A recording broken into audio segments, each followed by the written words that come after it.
Hello students, welcome back to my YouTube channel DS group of education. आशा करती हूँ आप सब लोग बहुत ही अच्छे होंगे। आपका जो रीनेट का प्रिपरेशन है वो बहुत ही अच्छे से चल रहा होगा। स्टूडेंट्स, आज मैं एक रिपोर्ट को डिस्कस करने के लिए यहाँ पे हाजिर हुई हूँ। आप देख सकते हैं स्क्रीन पे कि जो रिपोर्ट मैंने ओपन किया हुआ है उसका नाम क्या है। उसका नाम है NIRF रैंकिंग। ठीक है, NIRF रैंकिंग। इसे इंडिया रैंकिंग्स भी कहा जाता है। एंड ये जो रिपोर्ट है ये आज ही पब्लिश हुआ है 2024। ये जो NIRF रैंकिंग है वो बहुत सारे सेगमेंट्स को लेके रैंकिंग को पब्लिश किया जाता है, जैसे कि टीचिंग, लर्निंग एंड रिसोर्सेज के अकॉर्डिंग। यानी कैसी टीचिंग हो रही है, स्टूडेंट्स का जो लर्निंग है वो कैसा हो रहा है, एंड किस किस तरह की चीज़ों को यूज़ किया जा रहा है, यानी जो रिसोर्स है उसे कहा गया है। रिसर्च एंड प्रोफेशनल प्रैक्टिस, यानी उस इंस्टीट्यूशंस में रिसर्च रिलेटेड, यानी जो रिसर्च होता है वो रिलेटेड कौन कौन सा काम हो रहा है, एंड जो प्रोफेशनल्स है, यानी जो प्रोफेसर्स है, जो असिस्टेंट प्रोफेसर्स है, जो एसोसिएट प्रोफेसर है, वो कैसे उस काम को कर रहे हैं। कितने परसेंटेज ऑफ ग्रेजुएशन आउटकम हो रहा है, एंड आउटरीच एंड इंक्लूसिविटी, दोनों चीज़ों को देखा जा रहा है। आउटरीच मतलब और कितने लोगों तक ये पहुंच रहा है, एंड हर तरह के जो लोग हैं, जो बैकवर्ड्स है, जो फॉरवर्ड्स है, हर तरह के लोगों को लेके जो एजुकेशन सिस्टम है वो ठीक ठाक से चल रहा है कि नहीं। एंड द परसेप्शन, यानी जो फ्यूचर, यानी जो भविष्य के बारे में, यानी after completing the actual course students को क्या बेनिफिट, यानी क्या सुविधा प्राप्त हो रही है, उसे भी यहाँ पे ध्यान रखा गया है। It's a very important ranking. Paper 1 में यूजीसी नेट में एंड सेट में यहाँ से बहुत सारे क्वेश्चंस बनते हैं। इसका फुल फॉर्म क्या है? National institutional ranking framework. ठीक है, full form of NIRF is national institutional ranking framework. इसको कौन पब्लिश करता है? Department of higher education, ministry of education. हमें पता है मिनिस्ट्री ऑफ एजुकेशन को पहले MHRD कहा जाता था, गवर्नमेंट ऑफ इंडिया।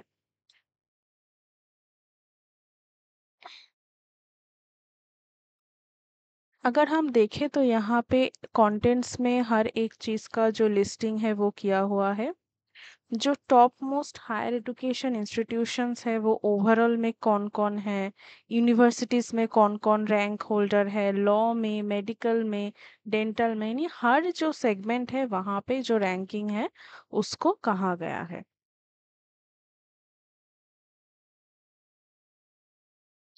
नेक्स्ट अगर हम देखें तो हम ये देख सकते हैं कि यहाँ पे नेम और फिगर, यानी जितने तरह के बार डायग्राम हो, पाई चार्ट्स हो, जहाँ पे लोगों को ये दिखाया गया है कि किस परसेप्शन पे ये डिवीजन किया गया है, वो सब कुछ यहाँ पे मेंशन है। जो शॉर्ट टर्मिनोलॉजी से, यानी जो शॉर्ट टर्म है यहाँ पे यूज किया गया है, आप देख सकते हैं ये भी एक इम्पॉर्टेंट पेज मैं कह सकती हूँ, क्योंकि ये जो है फुल फॉर्म बहुत ही इम्पोर्टेंट है। ठीक है, नेक्स्ट अगर हम देखें तो हम ये देख सकते हैं कि कौन कौन से ऐसे पैरामीटर्स हैं, यानी ऐसे मानदंड है जिसके ऊपर बेस करके ये रैंकिंग हुआ था। जैसे कि हम देख सकते हैं कि टीचिंग लर्निंग रिसोर्स है जो 0.30। इसमें हम देख सकते हैं student strength, faculty student ratio, faculty with PhD, financial resources and utilisation, online education, multiple entry और exit, Indian knowledge system and regional language, ये सारी चीज़ों को देखा गया है।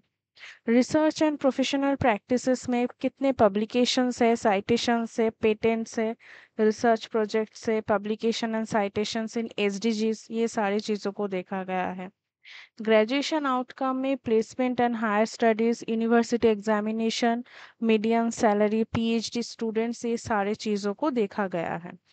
आउटरीच एंड इंक्लूसिविलिटी में जो मैं बोल रही थी कि जो लोग पीछे रह गए हैं, जिनमें एडुकेशन की जो हायर एजुकेशन का जो है वो नहीं आ रहा था, जैसे कि रीजन डाइवर्सिटी हो, वुमेन डाइवर्सिटी हो, economically and socially challenge students हो, फिजिकली चैलेंज स्टूडेंट्स हो, हर किसी के लिए ये लागू होता है। Peer perception, academic peers and employers, ये भी परसेप्शन में इंक्लूड किया गया है। अभी हम देखेंगे ये एक ओवरऑल जो पार्टिसिपेशन है, यानी कितने लोगों ने इसमें पार्टिसिपेट किया था, उसका एक नंबर यहाँ पे मेंशन किया गया है।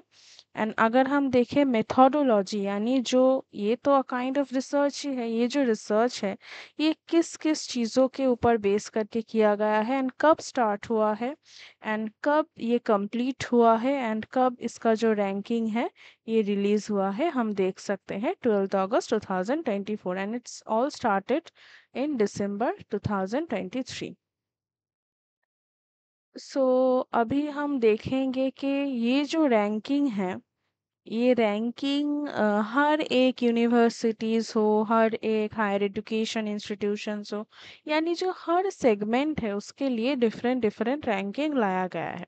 ठीक है, अगर हम देखें यहाँ पे जो रैंकिंग का जो एक फेज है, जैसे कि हम देख सकते हैं कि हर एक ईयर में जो रैंकिंग टैली है वो यहाँ पे मेंशन किया गया है, एंड आफ्टर दैट जो रैंकिंग उन्होंने किया है वो यहाँ पे मेंशन किया गया है। सो फर्स्ट जो रैंकिंग है हम देखेंगे, that is all about the basis of overall, यानी जो टॉप 100 इन ओवरऑल्स है उसमें, तो उसमें कौन नंबर वन रैंक होल्डर है, this is actually very important. Indian Institute of technology Madras, city Chennai, state Tamil Nadu, ये इसको रैंक 1 दिया गया है। नेक्स्ट अगर हम रैंकिंग देखें तो रैंकिंग हम देखेंगे टॉप 100 यूनिवर्सिटीज के, जिसमें रैंक होल्डर 1 है Indian Institute of Science Bengaluru, state Karnataka. Next अगर हम देखें तो हम देख सकते हैं कि इंडिया रैंकिंग्स यानी टॉप 50 स्टेट पब्लिक यूनिवर्सिटीज, जिसमें नंबर 1 रैंक होल्डर है Anna university, city Chennai, state Tamil Nadu, this is the rank holder 1। Next अगर हम देखें तो हम देख सकते हैं ओपन यूनिवर्सिटीज में इग्नू रैंक 1 होल्डर है, टॉप 3 जो यूनिवर्सिटीज है, and second in Kolkata Netaji Subhash open university, this is the second rank holder. Top 3 skill universities में है एक symbiosis skills and professional university, and this symbiosis is basically from Pune, state Maharashtra, rank holder 1। Next अगर हम देखें तो हम देख सकते हैं टॉप 100 कॉलेजेस में Hindu college is the rank holder 1, it is situated in Delhi. Next अगर हम देखें रैंक होल्डर्स, यानी जो रैंकिंग हुआ है वो रिसर्च इंस्टीट्यूशंस के लिए हुआ है, Indian Institute of Science Bengaluru, rank 1, state Karnataka, city Bengaluru. Next अगर हम रैंकिंग देखें तो हम देख सकते हैं top 10 innovation institution, Indian Institute of technology Bombay, city Mumbai, state Maharashtra, rank holder 1। Next अगर हम देखें top 100 in engineering, Indian Institute of technology Madras, city Chennai, state Tamil Nadu, rank holder 1। Next अगर हम देखें तो हम देख सकते हैं कि जो रैंकिंग है वो रैंकिंग बेसिकली बेस्ड है टॉप 100 इन मैनेजमेंट, एंड जो Indian Institute of Management Ahmedabad है, city Ahmedabad, state Gujarat, rank holder 1। ऐसे करके जो नेक्स्ट रैंकिंग अगर हम देखें तो हम देख सकते हैं कि top 100 in pharmacy, Jamia Hamdard, city new Delhi, state Delhi, rank holder 1। Next ranking हुआ है on the basis of architecture and planning, top 40, Indian Institute of technology Roorkee, city Roorkee, state Uttarakhand, rank holder 1। Next अगर हम देखें रैंकिंग हुआ है top 40 in law, national law school of India university Bengaluru, state Karnataka, rank 1। Next अगर हम देखें India rankings top 50 in medical, that is also Again, the AIMS Delhi, City New Delhi, State Delhi, rank holder 1. Next अगर हम ranking देखें top 40 in dental Saveetha Institute of Medical and Technical Science city Chennai state Tamil Nadu rank holder 1.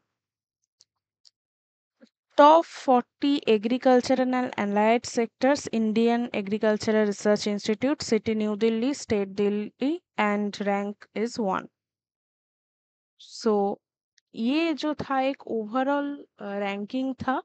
Details जो ranking है वो इस PDF में mention है. अगर आपको ये पीडीएफ चाहिए तो आप ज़रूर से मेरे टेलीग्राम चैनल में ज्वाइन कर सकते हो. DS group of education home science, description में उसका लिंक अटैच किया हुआ है. आप ज़रूर से मेरे चैनल को ज्वाइन कीजिए. वहाँ पे पेपर 2 होम साइंस और paper 1 related previous year questions and concept हर रोज उपलब्ध होते हैं. Thank you for watching and do subscribe my channel.